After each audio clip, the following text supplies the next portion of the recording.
firmemente convencido de que Jesús es el camino, la verdad y la vida.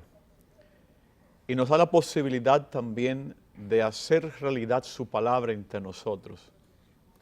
Con estos criterios y estos principios, damos inicio en este domingo de la ascensión del Señor a nuestro programa en pocos minutos. Hoy tenemos temas muy variados en él.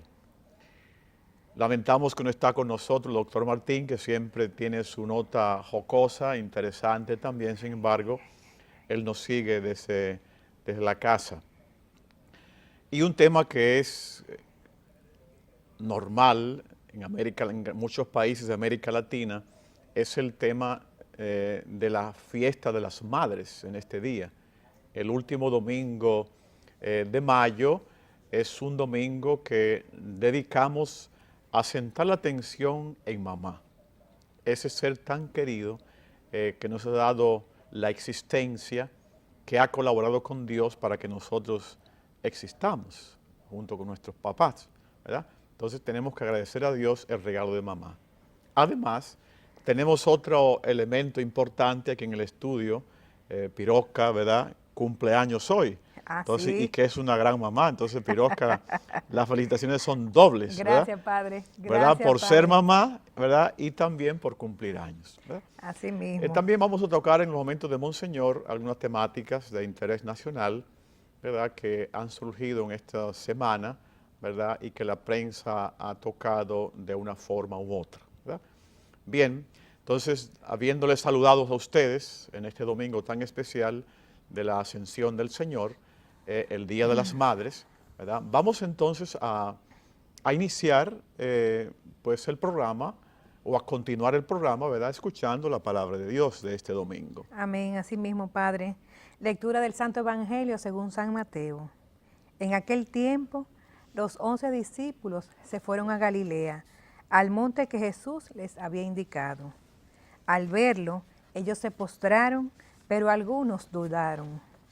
Acercándose a ellos, Jesús les dijo: se me ha dado todo poder en el cielo y en la tierra.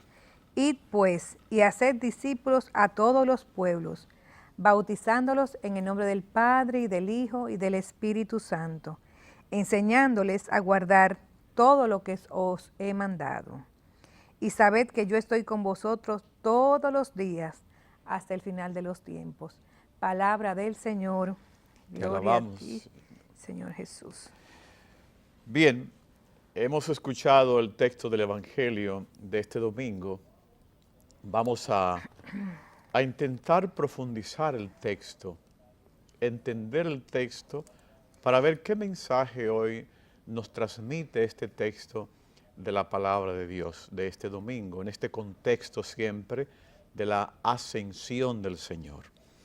La ascensión de Jesús a la derecha del Padre está indicando el cumplimiento de la misión en el mundo y abre el camino entonces al Espíritu Santo.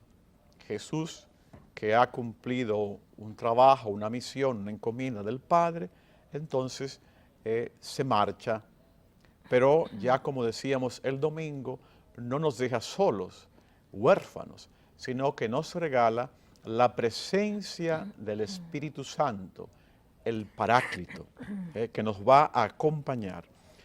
No será más visible Jesús, pero estará más presente. Esto es, Jesús no será más visible, pero estará más presente. Doquier se encuentra un discípulo, un apóstol, un cristiano, un seguidor de Jesús, allí Él está presente. La Eucaristía también, que es el signo más elocuente de la presencia de Dios en la vida de la iglesia, la presencia de Jesús y también del cristiano. Jesús se hace presente en la Eucaristía y en todos los sacramentos de la iglesia. Ninguno de nosotros está solo, por supuesto, en el hecho de vivir el Evangelio y en la tarea de testimoniarlo y anunciarlo a los demás. Estamos acompañados. estamos acompañados por el Espíritu Santo. Ocupando solo en el logro inmediato de un mayor bienestar, muchas veces, y atraídos por pequeñas aspiraciones y esperanza, corremos el riesgo los seres humanos de empobrecer entonces el horizonte de nuestra existencia, perdiendo quizás también el anhelo de la eternidad. Ya hemos escuchado varios domingos hace que Jesús se marcha para prepararnos un lugar. Entonces, no podemos perder el norte. Hemos de estar enfocados en lo que queremos lograr y hacia dónde queremos ir. Muchas veces estamos embarcados en un progreso que, más que progreso, nos lleva muchas veces a comprometer muchas dimensiones del ser humano y muchas realidades sociales, ¿verdad?, que muchas veces excluyen y sacan a Dios en medio de aquella realidad. Hay dos hechos que no es difícil comprobar en este nuevo milenio que estamos viviendo, en el que vivimos desde hace mucho tiempo. La primera cosa es, está creciendo en la sociedad, en el mundo, la expectativa y el deseo de un mundo mejor. Y esto es bueno. Entonces, esto también es una encomienda de Dios, de Jesús, y que el Espíritu Santo ilumina a las mentes humanas para que busquemos siempre vivir mejor y desarrollarnos más a nivel humano. No nos contentamos quizás también muchas veces con cualquier cosa. Necesitamos progresar hacia un mundo más digno, más humano, más dichoso. Son todas necesidades y expectativas que experimentamos los seres humanos. Por otra parte, también está creciendo el desencanto, el escepticismo, la incertidumbre ante el futuro. Son tantas las cosas que se nos van presentando, que vamos viendo, que nos llenamos de terror y de miedo, de incertidumbre. Hay tanto sufrimiento absurdo en la vida, en las personas y en los pueblos, tantos conflictos, ¿verdad?, envenenados, tantos abusos contra el planeta mismo, la creación, esa casa común, como lo ha llamado el Papa Francisco, la estamos destruyendo. Es decir, ciertamente ante esa realidad no es fácil que el ser humano mantenga la fe. Sin embargo, el desarrollo de la ciencia y la tecnología está logrando resolver muchos males y sufrimientos en el mundo. Entonces, hemos de estar siempre de parte de las ciencias y el desarrollo, del conocimiento, nunca detrás, nunca atacar, pero sí defender que en ese desarrollo, ese crecimiento, el centro de ese desarrollo sea siempre el ser humano, la persona. Cuando en este crecimiento, en ese desarrollo, y la ciencia no pone en el centro al ser humano, compromete. Y entonces la ciencia no estará más al servicio del hombre, sino el hombre al servicio de la ciencia. Y ahí entonces deshumanizamos. Entonces, hoy Jesús se marcha, nos deja el Espíritu Santo, nos deja la presencia de la Eucaristía y hemos entonces, alimentados por esta fuerza de la Eucaristía, defender ante las realidades que se van suscitando socialmente a la persona, al hombre, a la dignidad del ser humano. Pero no sería honesto tampoco olvidar que este desarrollo prodigioso nos va salvando, no solo de algunos males y de manera limitada. Ahora precisamente que disfrutamos cada vez más del progreso humano, empezamos a percibir mejor que el ser humano no puede darse a sí mismo todo lo que anhela y busca. Y aquí está una cuestión muy importante. La ciencia nos ayuda a entendernos y a entender la realidad. Pero cuando la ciencia la divorciamos de la fe, entonces ahí viene el problema. Es decir, no tiene que haber divorcio entre fe y ciencia, o fe y razón. Una a la otra se iluminan mutuamente. Y entonces eso lo que va a asegurar que la ciencia esté al servicio del hombre. Cuando se divorcia la razón de la fe o de la ciencia, ahí entonces fácilmente se cae en el error de comprometer la dignidad del ser humano. ¿Quién nos salvará entonces, por ejemplo, una problemática del envejecimiento, de la muerte inevitable, del poder extraño del mal? No nos ha de sorprender que muchas conciencias hoy se sienten aterradas ante el envejecimiento, ante la muerte. Nos desesperamos muchas veces. Voy a morir, me estoy arrugando, me estoy viendo un poquito más gordito. Son cosas que pasan en el ser humano. Es que no tenemos que centrar solamente la atención en esos cambios que se van generando en nosotros, sino en toda la realidad. El ser humano se resiste a vivir encerrado para siempre en esta condición caduca y mortal.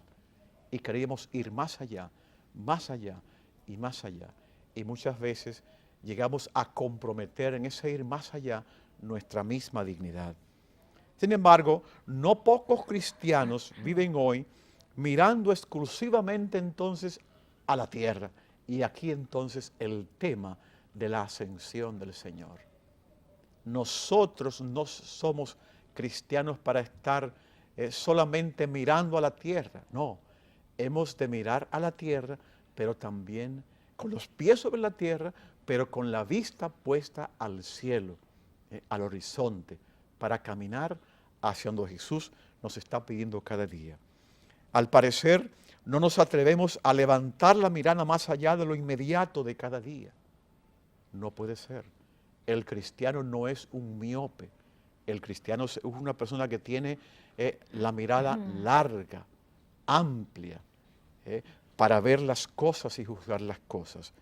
En esta fiesta cristiana de la Ascensión, hay el Señor Jesús que desaparece, pero que se queda en su presencia a través del Espíritu Santo.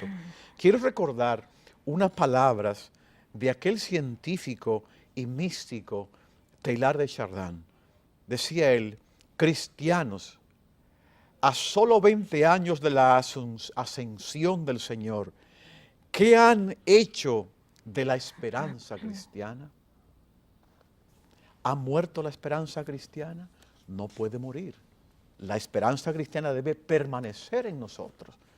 Eso es una llamada de atención que nos hace este místico, este hombre, este científico, como conocemos, ¿verdad? En medio de interrogantes e incertidumbres, los seguidores de Jesús, es decir, nosotros los cristianos, seguimos caminando por la vida, trabajando por una confianza y una convicción que tenemos. Cuando parece que la vida se cierra y se extingue, Dios permanece. Dios está entre nosotros. Y es este Dios lo que va entonces ayudándonos a distinguir lo bueno de lo malo, el bien del mal, el pecado de la gracia.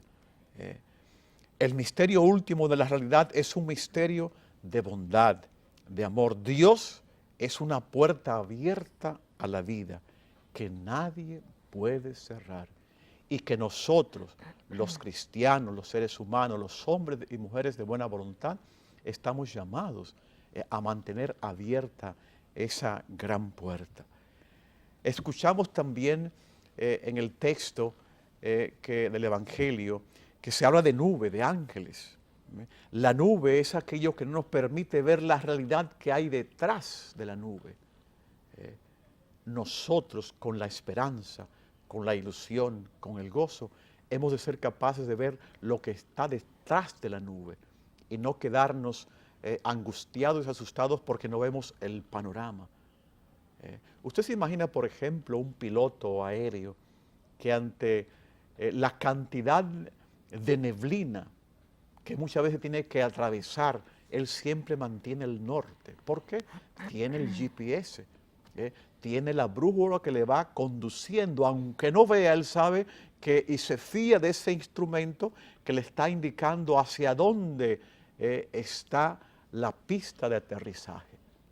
Igualmente nosotros los cristianos, hay momentos de nuestra historia como cristianos que el horizonte no logramos distinguirlo, pero tenemos nuestro GPS, nuestra brújula, que es el Espíritu Santo, el instinto humano que nos lleva a Dios, que nos va a decir, allá está el norte, allá está la pista de aterrizaje, no pierda las esperanzas. Que en este día, en la fiesta de la Asunción, y sobre todo en esta fiesta que nosotros en América Latina, en muchos países de América Latina, en nuestro país, República Dominicana, recordamos a las madres que también ellas, con su amor y su cercanía, nos ayuden siempre a mantener el norte. Y el norte siempre es Jesús, que es el camino, la verdad y la vida.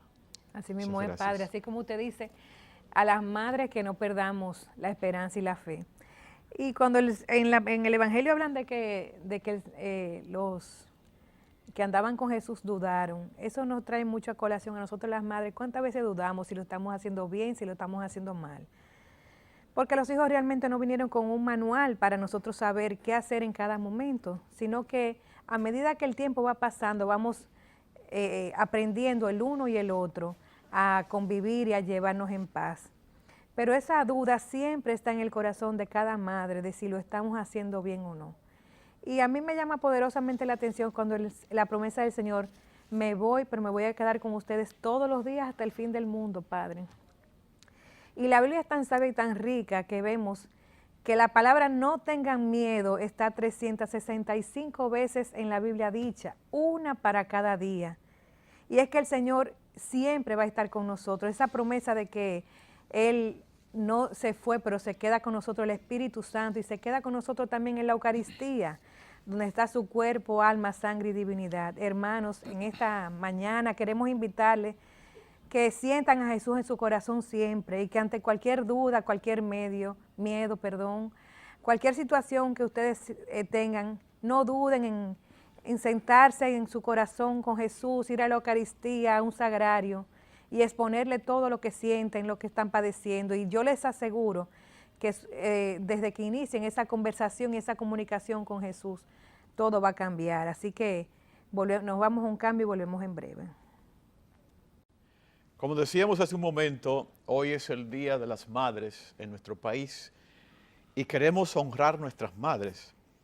Y lo queremos hacer dedicando a todas ellas el himno a las madres, que vamos a pedir a la dirección, ¿verdad?, que nos mande ese himno para que podamos, ¿verdad?, escucharlo y seguirlo, porque yo pienso que se lo merecen en este día todas las mamás, nuestras mamás, ¿verdad?, que pensemos un momento en ella, que dediquemos esta linda canción y por supuesto especialmente dedicamos este himno a aquella Pirosca, ¿verdad?, que está con nosotros. Amén, muy gracias, bien. Padre. Felicidades, Pirosca. Gracias, Padre.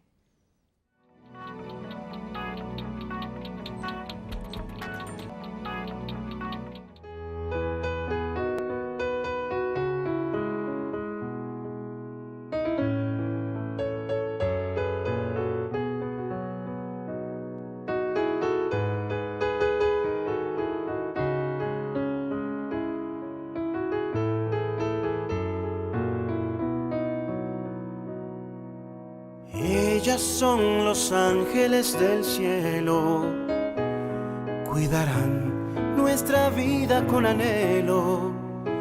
Ellas reviven la esperanza cada día, siembran luceros para no perder la vía. Ellas son el canto de la entrega que empezó con la sangre de sus venas. Ellas conocen la verdad de tus pupilas, pues dieron luz a cada una con caricias.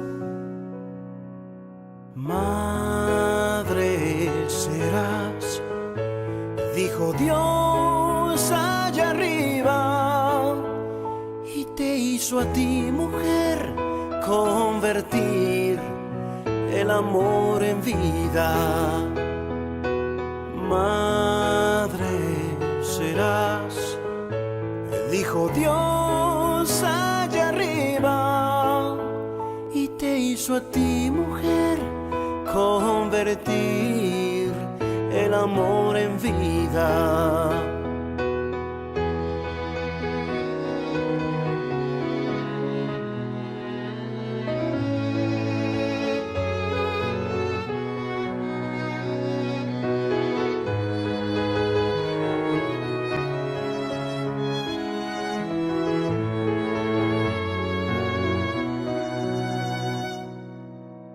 Ellas son la fuerza y la dulzura, la razón, el arrullo y la ternura. Ellas remueven nuestras fibras con sus dones y con milagros alimentan corazones. Ellas son las madres de los hijos que ha parido la tierra en su infinito, pues cada vez que llega luz hasta sus vientres, en madres de todos los niños se convierten. Madre serás, dijo Dios allá arriba, y te hizo a ti, mujer, convertir el amor en vida.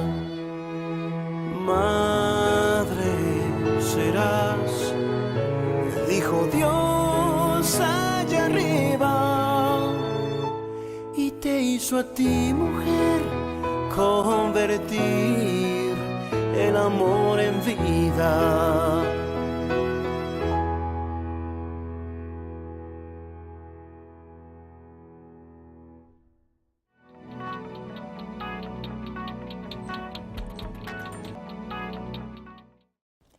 El Banco Popular, a tu lado siempre, con la sección de los minutos de Monseñor, los cuales serán hoy llevados. Ahí tenemos a Monseñor, que ya me llamó para felicitarme,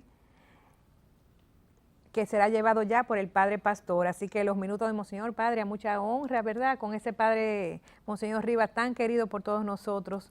Así Adelante, es. Padre. Muy bien. Pues, en este día, el martes pasado, leí una noticia en uno de los periódicos de circulación nacional que quisiera invitar a los camarógrafos, ¿verdad?, a la dirección que nos haga un close-up, es decir, un acercamiento de esta página, porque quisiera que lo siguieran también ustedes. No sé si logran verle, ¿verdad? Me voy a referir a este artículo, que básicamente a una situación que se está viendo o que se está estudiando a nivel de nuestros legisladores, ¿verdad? Y quisiera comentar por las consecuencias que puede tener esta situación en los dominicanos, en nuestras familias y a nivel social. Dice el artículo: los intereses de legisladores con bancas chocan con la ley de lavado. Sí, básicamente, ustedes saben que hay muchas veces capitales que se introducen en una economía determinada, en el caso de nuestro país, y cuya procedencia no es muy correcta, que digamos, que procede de lavados de negocios no transparentes, ¿verdad? Entonces, se ha visto que, no solamente aquí, sino en otros países, que las bancas de apuestas, ¿verdad?, los juegos de azar, ¿verdad?, se prestan mucho para este tipo de trabajo de lavar dinero. Entonces, ante esa situación, se pensaba que los legisladores pues introdujeran dentro de la ley de lavado de activos y financiamiento que se está estudiando en las distintas cámaras, ¿verdad? Que lo incluyeran. Pero se ha visto, y así como dice el periodista Guzmán, que se quiere excluir esta realidad de las bancas de apuestas de esta ley que se está trabajando en las distintas cámaras. Yo personalmente pienso que esto debe incluirlo, es decir, las bancas de apuestas deben estar incluidas en esta ley contra el lavado de capitales, porque en nuestro país esto puede generarse y puede traer consecuencias muy graves, ¿verdad? Yo quisiera también ver un poquito, incluso aquí el artículo pone los nombres de los partidos políticos, ¿verdad?, que están involucrados, ¿verdad?, en esto, en que no aceptan que se incluya esto de las bancas de apuestas, ¿verdad?, en esta ley contra el lavado de capitales. Menciona 3, 4 partidos, pone también los nombres de los legisladores, ¿verdad? Creo que son 2 senadores y 9 diputados que están en contra de que se incluyan las bancas dentro de esta ley. Entonces, esto tiene muchas consecuencias. El que en nuestro país se hayan proliferado de una forma increíble las bancas de apuestas, los lugares para jugar, es una cosa muy peligrosa para la salud de las familias, de los jóvenes y muchas veces de los adolescentes. Si además de esto permitimos que sea una cuestión que no sea regulada por normas bien estrictas, entonces nos podrían comprometer la salud. ¿Cómo? Ustedes saben que existe un manual que usan los psiquiatras y también los psicólogos usamos, que se llama el Criterios Diagnóstico, Manual Diagnóstico y Estadístico de los Trastornos Mentales. Que este manual es precisamente de la Asociación de Psiquiatría Americana, que últimamente, precisamente, hace un año, año y medio más o menos, 2 años, que ha sido renovado. Y normalmente se le llama el DSM y luego se coloca un número romano de acuerdo a la versión. Esta es la versión 5ª. Entonces se llama DSM-5. Entonces me voy a referir a ese manual, a ese documento, a ese libro que recoge todos los trastornos y situaciones que se pueden generar en un ser humano a nivel psicológico y psiquiátrico. Específicamente en lo que podría ser la cuestión del juego. Cuando se da el juego patológico o la ludopatía, que esto lo uno precisamente al tema de las bancas de apuestas, de los juegos de azar, es una realidad que puede, como decía ya, afectar la salud y la vida de los dominicanos. Aquí quiero también clarificar que no todos los jugadores son ludópatas o presentan problemas de juegos patológicos. Yo distingo básicamente, hay más, pero aquí en este momento distingo 3 tipos de jugadores. El que juega por divertirse, que es una cosa muy buena. El que juega como un oficio profesional, que también existe. Y también el juego patológico. Yo quiero referirme entonces al juego patológico. En ese manual del DSM-5, el Manual Diagnóstico y Estadístico de Trastornos Mentales, tiene o recoge 9 criterios para establecer cuando una persona ya ha entrado a formar parte de ese grupo de personas que hacen un uso del juego patológico, o como comúnmente llamamos que está sufriendo de ludopatía. Son 9 los criterios, ¿verdad?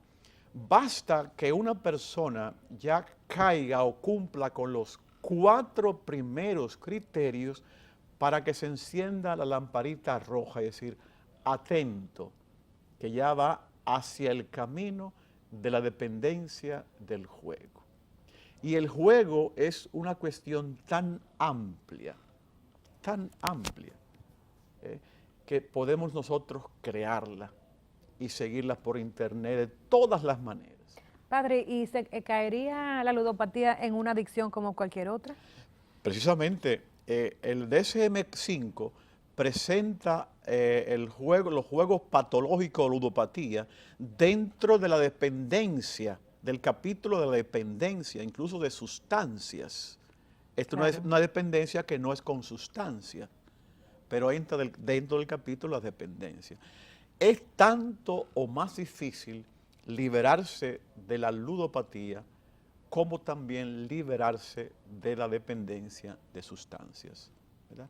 Es una cosa terrible. Y usted sabe qué bueno que usted traiga el tema al tapete en el día de hoy, padre, porque es algo que los dominicanos, yo diría, que ante el auge que hay de tantas bancas de apuestas y tantas apuestas y tantos juegos, le pasamos por encima pensando que eso no nos va a llegar o que realmente no estamos al punto de lo que usted va a nombrar ahora, de las alarmas que debemos de tener. Pero es súper interesante porque es una herramienta que pueden tener los padres y los familiares a la hora de que enumeremos ahora los signos de alarma, de que a tiempo una adicción a tiempo es una oportunidad de vida. Viéndolo así y trayendo el tema a colación en el día de hoy, es un indicio o una oportunidad de nosotros poder ayudar a aquellos seres queridos que estén en una situación como la que vamos ahora a tratar. Pero antes de entrar en los detalles, vamos a irnos a un breve corte, padre, y volvemos en breve. Vamos ahora a enumerar los criterios de diagnóstico para la ludopatía y así, padre, tener las herramientas de poder ayudar a tiempo a cualquier persona cercana a nosotros. Sí, voy a enumerar, ¿verdad?, y a enunciar esos 4 primeros criterios para que los podamos tener presentes. Los 4 primeros criterios indican que ya hay una dependencia. Ya hay una dependencia, Okay. ¿verdad? Y la cronicidad lo van a determinar en la medida que se van cumpliendo los 9 criterios, los demás criterios, ¿verdad? El primero entonces es la preocupación por el juego. Preocupación por revivir experiencias pasadas de juego.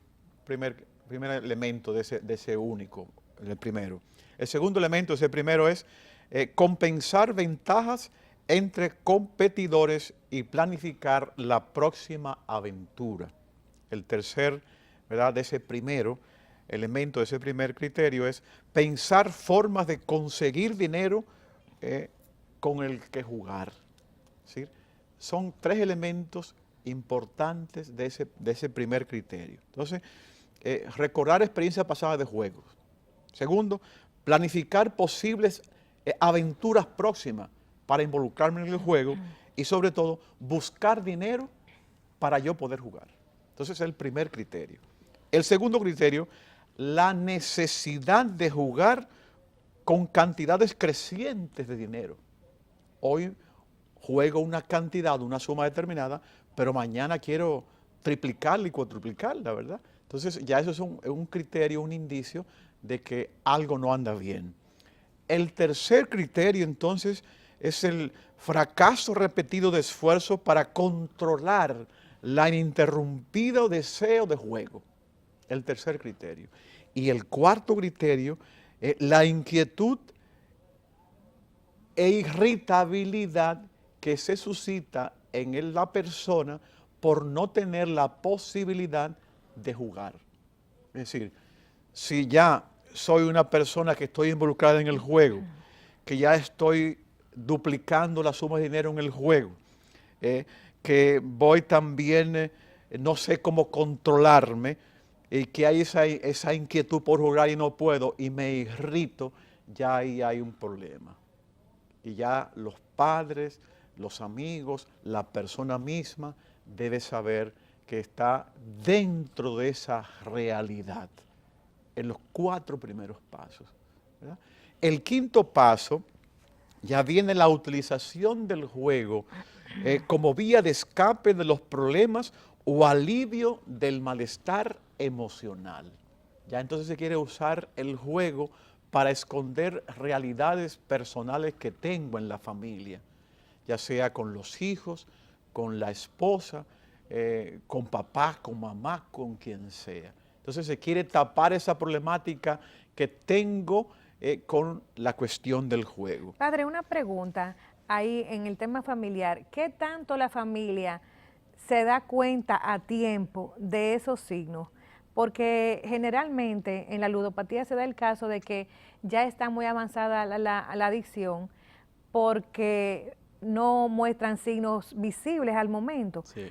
Y me pregunto, ¿será que no lo muestran o no lo quieren ver? Se esconden. Muchas veces los pacientes lo esconden y tiene que ser ya, cuando se viene a dar cuenta la familia, es porque hay ya consecuencias visibles. Ya comienzan a desaparecer las cosas del hogar, comienzan a llevárselas para empeñarlas. ¿Una adicción cualquiera? O para venderla, para obtener dinero y poder jugar. Entonces, ahí es cuando la familia comienza a darse cuenta, ¿verdad? O cuando también hay un deterioro físico, porque la ludopatía lleva también a un deterioro físico, ¿verdad? Que es uno de los criterios que vamos a ver un poquito más adelante, ¿sí? Por ejemplo, el sexto, que es el intentos repetidos de recuperar el dinero perdido. Entonces, esa ansiedad. Hoy perdí una suma de dinero altísima, pero si yo tengo este dinero, voy a jugar otra vez, yo puedo ser que lo recupere. Entonces, esa es la esperanza que mueve al ludópata para seguir y seguir y seguir. Por eso usted hablaba de la cronicidad. La cronicidad, que se va aumentando. Y el séptimo, se engaña a los miembros de la familia, incluso al terapeuta o al psiquiatra, u otras personas, para ocultar grado de implicación con el juego. Porque también se da este mecanismo. El paciente o la persona busca esconder esos síntomas para que no lo descubran, para que no le digan que está siendo comprometida su persona, ¿verdad? Y también que está comprometiendo el sistema familiar, su núcleo familiar, a causa de esta situación. Es decir, es una situación muy complicada. ¿Es una codependencia cualquiera? Totalmente, totalmente. Para la y familia. El octavo, ya aquí vienen los 2 pasos últimos, donde la cuestión es crónica realmente. Se han arriesgado o perdido relaciones interpersonales significativas. Entonces ya el juego me ha llevado entonces a encerrarme en mí mismo, ¿verdad? Pierdo amistades, pierdo amigos, y no solamente eso, pierdo el trabajo, porque entonces no le queda tiempo para trabajar, sino para pensar en el juego, cómo jugar, cómo satisfacer ese impulso y esa necesidad que tengo de ir al juego. Entonces, compromete el trabajo y oportunidades educativas o profesionales, ¿verdad?, dedicándolo al juego. Aquí si es un estudiante, abandona los estudios, comienza a tener problemas en superar las asignaturas que ha seleccionado en la universidad, no va a las clases, siempre se le ve metido en los casinos o en lugares de apuestas, ¿verdad? Son situaciones terribles que se le van presentando. Y la última, apoyo económico reiterado por parte de la familia y los amigos. Se endeudan mucho.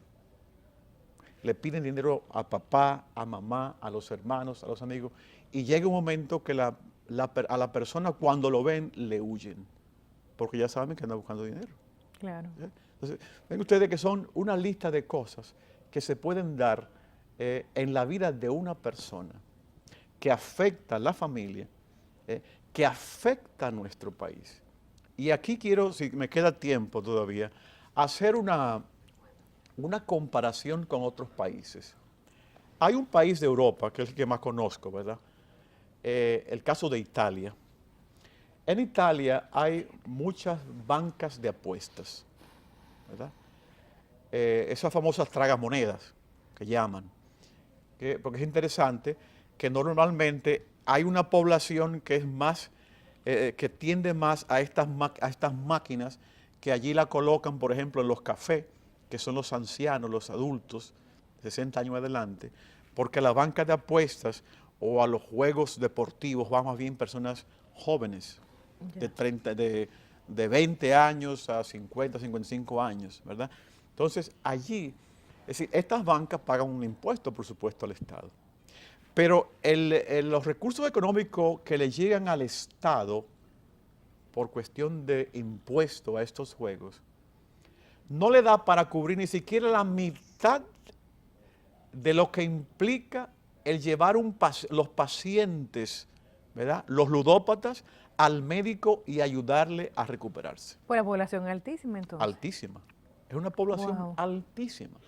Entonces ven ustedes que los impuestos que estas bancas y estos lugares de apuestas entregan al gobierno, que entra al erario público, no es suficiente para cubrir siquiera la mitad de los pacientes que son ludópatas.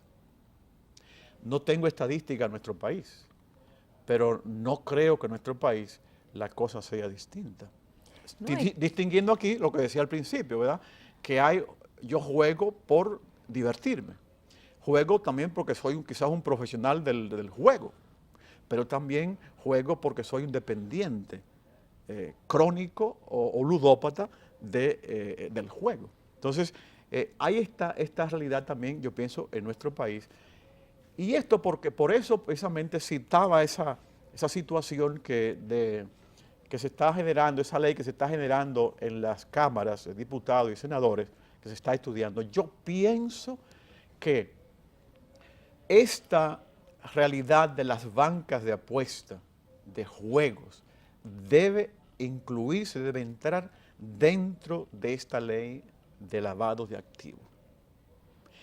Y no solamente eso, sino que también debería normarse y tener cuidado a nivel nacional de la cantidad de personas que quizás están entrando en esta terrible enfermedad de la dependencia del juego. Sí, que como siempre no tenemos las estadísticas, no tenemos las herramientas para poder tratar a esas personas no tienen el conocimiento de que a través de psicólogos y psiquiatras los recursos pueden ellos, algún familiar, detectar a tiempo esa adicción. Es decir que son malas cosas que llevarían a la familia al deterioro rápido, como es la intención siempre de este programa, que es de alertar sobre situaciones, en este caso de la ludopatía, padre. Sí. Y da la casualidad, mientras usted hablaba me acordaba mucho, porque Monseñor siempre hablaba de la cantidad de bancas que él encontraba. Siempre fue algo que él reiteradas veces, él traía a colación el tema de las bancas. Y fíjese usted hoy, con este tema de la procedencia y el lavado de activos, eso es algo que debemos de alertarnos todos y, como siempre decimos, padre, involucrarnos en la defensa de. Hoy nos toca la defensa de este tema y así nos va tocando cada vez situaciones que se van presentando en el país, temas que pueden dañar a la familia, a la sociedad, pero nos quedamos en las butacas de atrás sin involucrarnos. Y desde aquí, desde esta humilde tribuna, nosotros queremos también llamar la atención sobre este tema tan delicado, que tiene consecuencias tan graves, y sobre todo a mediano y largo plazo, que a lo mejor de momento no la estamos viendo, pero que sí se van a presentar, sabe Dios a qué dimensiones, padre. Pero yo creo, como decimos siempre, padre, que el programa es en pocos minutos. Exactamente. Estamos llegando ya al final, pero no vamos a terminar sin antes mencionar, como siempre, el legado moral que nos dejó San Juan Pablo II, donde dijo: vamos a construir un pueblo, y nosotros decimos un país, una República Dominicana, donde no haya gente tan rica que no necesite nada, pero tan pobre que lo necesite todo. Pero nunca antes vamos a terminar sin la bendición de nuestro querido Padre Pastor. Al terminar les dejo esta frase con la bendición. El mal actúa mientras el bien lo permite. Amén. No permitamos que el mal del juego dañe nuestras familias, a nuestros hijos. Que el Señor esté con ustedes. Y con su espíritu. Que la bendición de Dios Todopoderoso, Padre, Hijo y Espíritu Santo, descienda sobre ustedes y permanezca para siempre. Amén. Buen domingo para todos. Hasta el próximo domingo.